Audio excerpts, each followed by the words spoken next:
Hey everybody, welcome to my green pets. This is William Green, and this is not my greenhouse, and these are not my green pets. However, I do spend quite a bit of time here. This is the greenhouse at my local botanical garden, and I volunteer here every week. So I just wanted to kind of take you guys around and show you some of the plants that they have, and I'll also show you some plants that are giving us some problems, and see if any of you guys have ever seen anything like this before, and see if you can maybe give me some advice on how to fix it. This is a beautiful Oncidium species. It's called Oncidium splendidum, and you can see why they call it that, because it's splendid. And it's actually a very tall plant. It's got, Oncidiums have got these long spikes. And you can see the plants are way down there at the bottom. And I think that these are referred to as mule ear type Oncidiums. But they are very nice. I really like them.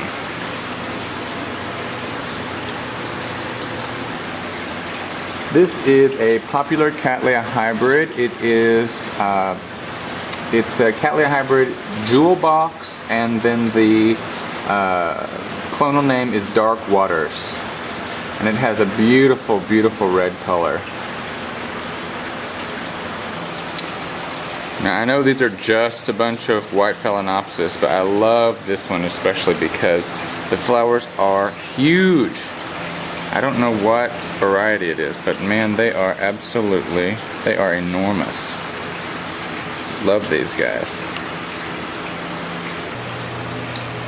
Now this big Cattleya is on its way out. It's been in bloom for almost a month.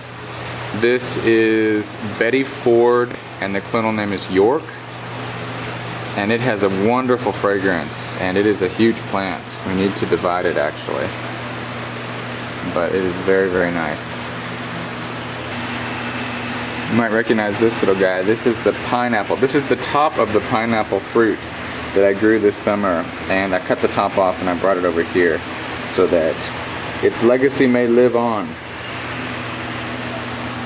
We also got, just look around here, we've got a few succulents, some big plants, big succulents. I'm not really familiar with cacti and succulents, but we've got quite a few.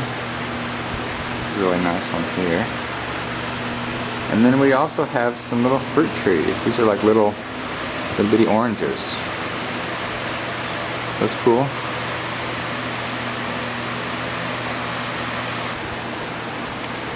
These tables of budding phals are for our annual orchid show and sale coming up on February 11th and then again on the 19th. So it'll be 2 Sundays, and these plants will be for sale.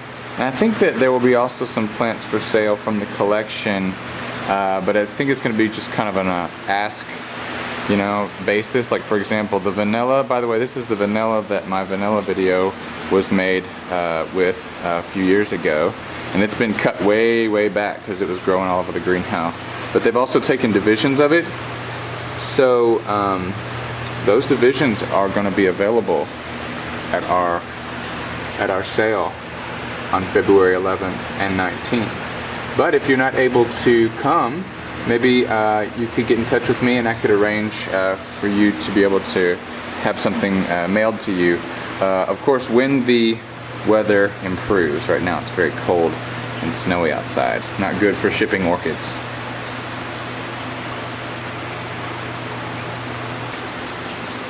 Here's a couple of very lovely Cattleyas in bloom. This one is Swirl, and the clonal name is Whirlpool. Isn't that lovely? Goodness. And they've got just a little bit of color inside there, and they've got a really nice fragrance, kind of lemony fragrance. And here's another one over here. I don't think, has it got a name? Yes.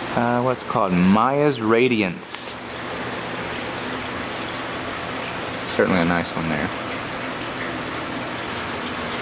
Here's a plant you may or may not recognize. It's a Bulbophyllum, and this is Lovely Elizabeth. And if that rings a bell, it's because I also have Bulbophyllum Lovely Elizabeth, and mine started out as a 2-growth division from this plant. I snapped it off about 3 or 4 years ago, and mine's in bud right now, but this one looks like it's got some issues. I don't think it gets enough water.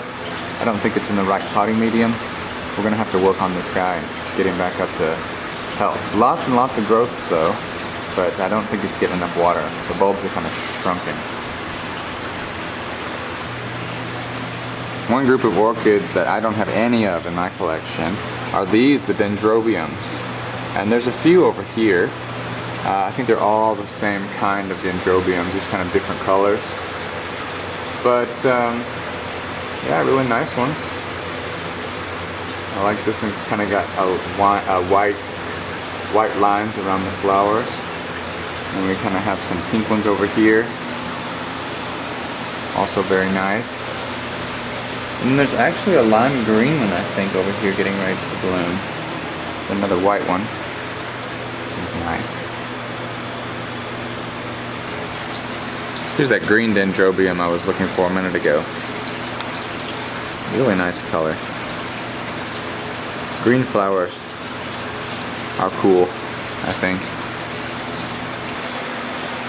We have got an awful lot of this particular plant. I believe that this is Oncidium aggregatum, and the Oncidium was got the kind of speckled bulbs. I've heard them called tortoiseshell bulbs or tortoise bulbs or something like that. We've got two big ones here, and then we ripped one apart and made 5 a few weeks ago. 1, 2, 3, 4, 5. And we need to get rid of these. So if anyone is interested in this big Oncidium, did I say dendrobium a minute ago? Oncidium aggregatum. Yeah, we need to get rid of these. So if anybody wants one, let me know. They have big, huge sprays of yellow flowers in the spring. In fact, we should be seeing some spikes pushing out of these soon.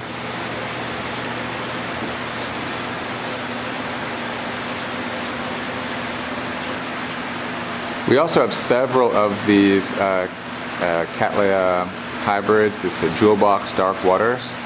And we definitely need to get rid of all of our duplicates. So this would be another plant that if someone would be interested in it, I'd be happy to, or the garden would be happy to sell it to you and ship it to you when weather warms up a little bit.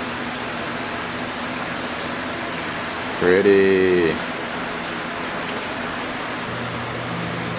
Okay, well, believe it or not, the issue that I want to ask you guys about today is about this plant, Phalaenopsis. Yes, common Phalaenopsis. Everybody seems to know how to grow Phalaenopsis. But we've got an issue here. I don't know if you've ever seen this before. I've asked several people. Look at how these phals are growing. Look at this. These are not any kind of special Phalaenopsis. I know they look like the Sidereia japonica. You know, these are just regular Phalaenopsis, like Phalaenopsis from the big box store that you get on discount, okay? Look at this. That's not all. All of them have this issue. Look at these over here. Right? You can see a lot of them, they kind of started off as normal, but then they just started stacking leaves up, and the leaves just got shorter and shorter and shorter, and I don't know why. I don't understand it. I'm not here enough to know if culture is playing a part in this, but it's just weird. I don't know what it is. Here's another group of them. Look, see, now this one was left over from the plant sale last year, so when it came in it had normal leaves, but then it starts stacking them up. Look at these. They've all got that same issue. Leaves that just stack and stack and stack and are short and stubby and grow on top of each other. What is doing this? I have no idea. I've never seen anything like this, but all of the Phalaenopsis here are like this. Look at this one. I mean, yeah, it's got a lot of spikes coming out of it. It's even got one in bloom up here. In fact, I think this is Phalaenopsis Surf Song. Some of you might have this one. It's kind of a pretty orange color. But, this is just a mess. but I don't know why. What is the deal? Any insights would be appreciated.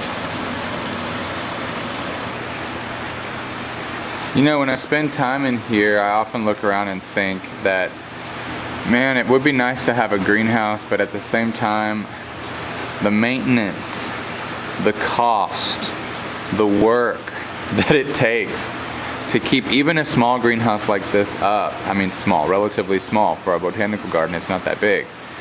And there's always issues and problems and things like that. So I don't know, it's weird. I dreamed of having a greenhouse when I was little, but you know, I like to take care of the plants, but then the other issues, you know, the mechanical issues, the plumbing, that kind of stuff, it's just, I don't know, it seems like it holds me back, you know, it makes me really hesitate, you know.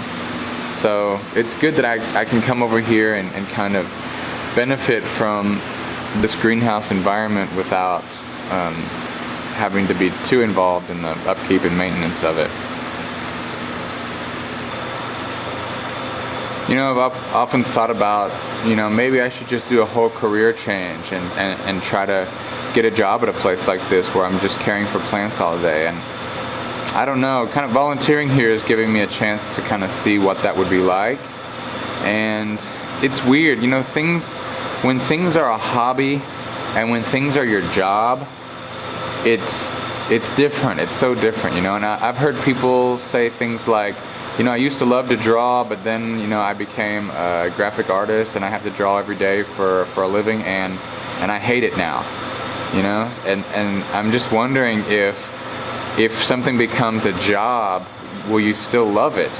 I mean, I'm sure there are a lot of people out there that work with plants, work with orchids every day, that do love it.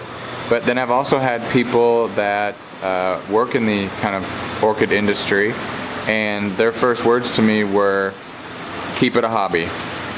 Don't try to do this for a living. You know, I mean, that's that's a pretty big statement from someone who's got a huge greenhouse, who's been selling plants for decades, but that's what I've been told. So it's weird. I've also heard, you know, if you want to make $1 million selling orchids, you need to start with $2 million.